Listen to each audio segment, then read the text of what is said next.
मेरे चैनल पर आप सभी लोगों का हार्दिक स्वागत है, अभिनंदन है।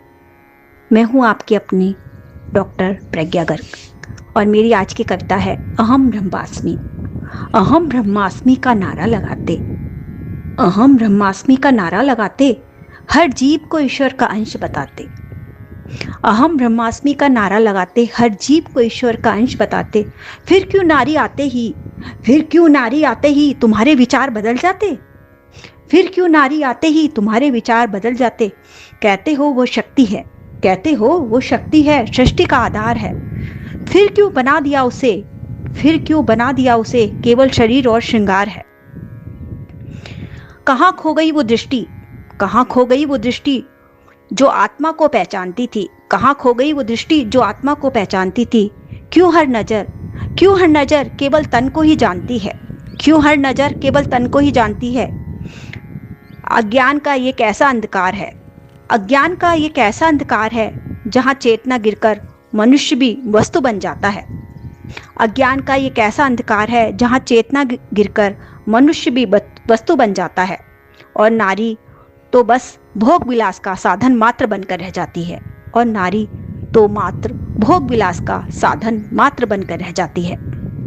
किसने लिख दी ये परिभाषा कि नारी की बुद्धि तुक्ष है?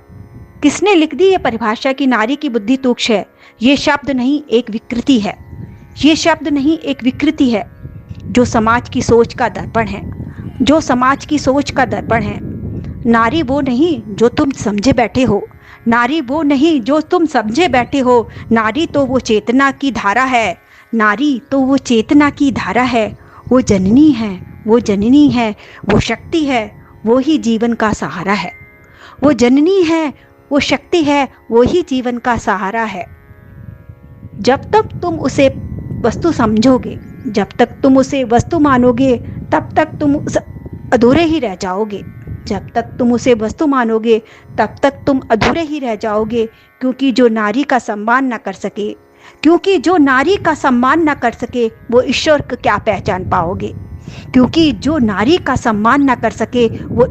क्या पहचान पाओगे। उठो बदलो अपनी ये दृष्टि, आत्मा का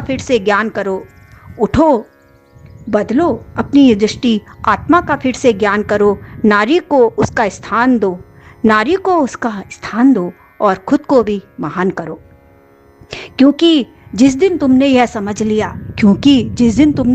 लिया, नारी भी वही आत्मा है जिसका तुम गान करते हो। यत् नार्यस्तु पूज्यन्ते रमन्ते तत्र देवता। उसी दिन सच्चे अर्थों में तुम अहम ब्रह्मास्मि